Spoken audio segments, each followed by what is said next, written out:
Hello, Amy here from Knit Collage, and in this video I want to dive into all the solstice patterns that I have made this year and last year, show you a whip, and chat yarn and color and texture. So first up, I want to share about the solid solstice collar dicky that I'm wearing here. And if you by chance missed the last video that I shared maybe a week ago, a little bit less than a week ago, we have a challenge coming up where I invite you to join me and knit either this pattern or the solstice hug cowl pattern that I'll show you shortly. And we're going to knit these over the course of 10 days, starting on Jan 1 and ending on Jan 10. And in the challenge, you get a video course on how to make each of the patterns. We're going to have an community space within the Knit Collage app.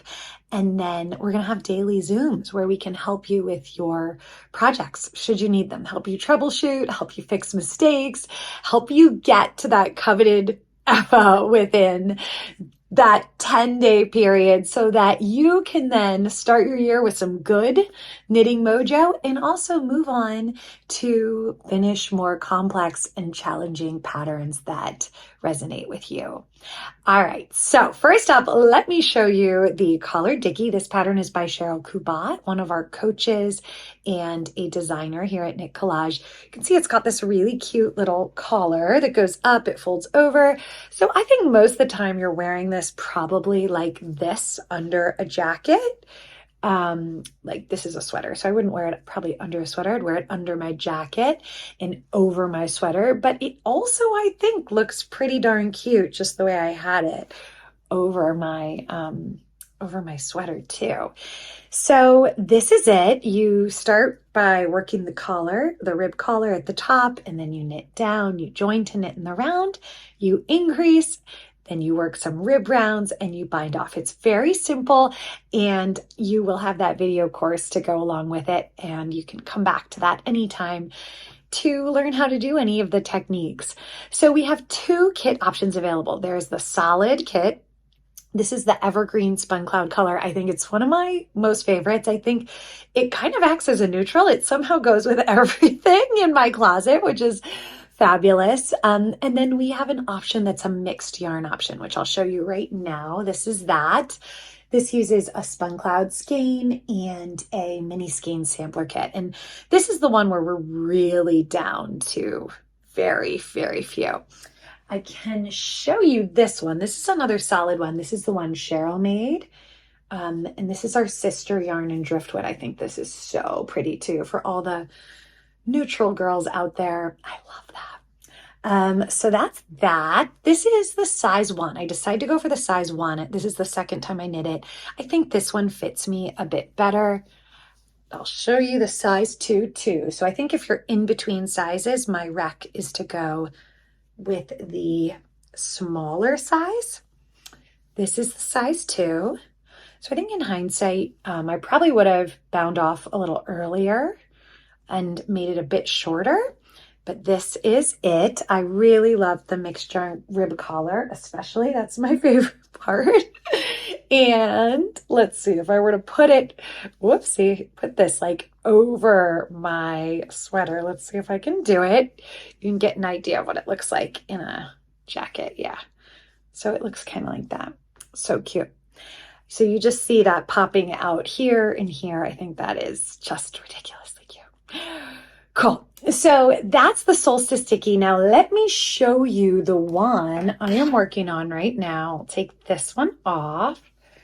And let me show you the one I'm working on right now. Now, this is going to be just pure stash from yarn I have laying around in my office. This is the collar. So this will actually be what goes like around like that. And I'm going to go from the ivory to the pinks to more of like orange. I'm going to add in this waterfall color and maybe some of this wildflower, and then finally some of the, I think this is called honeysuckle spun cloud. So that's what I'm thinking. And if I still have more I can add, I'm doing 4 rounds in each color. I'm probably going to go into some greens I'm going to add, it's just going to be a rainbow. I'm not going to only use these colors. I'm going to keep going rainbow. And I might actually make the collar a bit longer. I kind of like the idea of the collar extending even further over my coat. So you can see it's a pretty small collar right now. So it would extend even further down. I'm thinking about that. I don't know. It might be a lot with the mixed yarn. I might do it with a solid version. I'm deciding about that. Okay, so let me show you the Solstice hug. So the other thing I just want to say here is that this took me actually 2 days to make. It's very, very quick. This, I think, took me 3 days to make. This is the size 2. It's slightly bigger. That one took 3. This took 2. So we're giving you 10 days to complete these patterns, but they are very, very fast to knit. If you are a knitter who has experience working with our yarns already, if you're an experienced knitter, it's going to go by really, really quickly. So if you need that extra bumper time to maybe there is a day in there where you don't have time to knit or life gets in the way, who knows, you've got time. Okay, so let me show you the hug patterns. So here's the hug. Let's see. Yeah, this is how it goes on. This is the Solstice hug. This is actually the second one I made. I'm going to insert the picture of the first one I made. The first one I made has, I believe it's a geode mini skein sampler kit and a spun cloud skein in bubblegum, and I love those two mixed together. It's sort of like neutrals, frosty greens with this bright bubblegum pink, and I love that one. I think I gave it away. I can't find it anywhere in my house, so I must have given it away. I'm not sure, but I do have these two here that I can show you. So this one I created when we were doing the challenge last year for this, and we're running this pattern as well again this year. So you'll have these two patterns to choose from. So this one, I just wanted to be my stash. I wanted it to be like all the teeny tiny pieces of yarn that I might have a hard time using up. I wanted it to be that. So I needle felted them all together as I went so that I didn't have a lot of ends to weave in.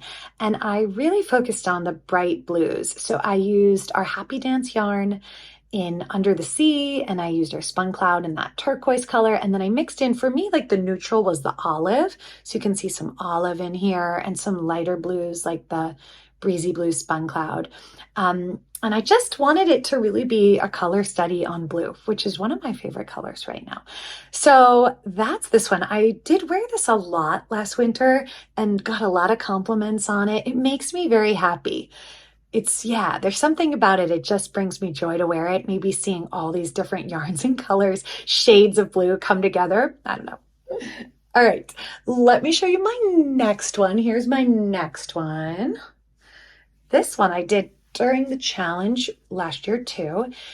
And this one is, I kind of wanted it to look just like the bottom of the cowl was dipped in color. So it's mostly ivory and creams, and then the bottom is dipped in these purples, and then finally the brown. So I've never done anything like this. Cheryl had one of her samples that really inspired me. It was more like a rainbow, but it inspired me to experiment and do something like this. So I really love the way it turned out. I don't have a lot of purple in my closet, so it's kind of fun to have something purple. And I really love it. I especially love how this area, even though it's different ivory shades, there's still actually a lot going on with the texture and the different subtle tone variations if you really look closely. So I do love that. I really love that about this. So that's my solstice hug, my third solstice hug. And I don't know if I'm going to knit another one in this challenge because I'm honestly so obsessed with the collar dicky, and I foresee many versions of that I think I'm going to work on this one. And then I think I'll probably do one more solid one. I don't know what color, but probably like some kind of ivory camel, something like that, light gray, something. And then maybe I'll do another mixed yarn version that's more of like a blue, black situation. That's That's what I've got on my brain. And like I said, they're really quick to knit up. So it's achievable, I think, for me within our 10-day challenge. So I am really happy to show you all these samples. If you're interested in joining me, I will put a link to sign up for details about it. We're going live on Thursday, December 19th at 10 a.m. Eastern time. That's when registration opens up. We don't start knitting till Jan 1, but that's when you can get your kits or sign up for the virtual option. The virtual option is $28, and that's where you use your own yarn, but you get both video courses, the daily live Zoom sessions, and the community. And then the kits come with all of that, plus you get the yarn. So that's that. I so hope you'll join us. I'm really excited about it. This was a really super fun event that we ran in 2025. It kind of hit me unexpectedly. I wasn't sure what to expect, and we had the best time. It just felt like everyone was really happy to be coming together to kick off 2025 with a simple, quick, easy to finish project to kick off the year. There was a great energy in it. So that's that. I so hope you'll join us. Have an awesome day.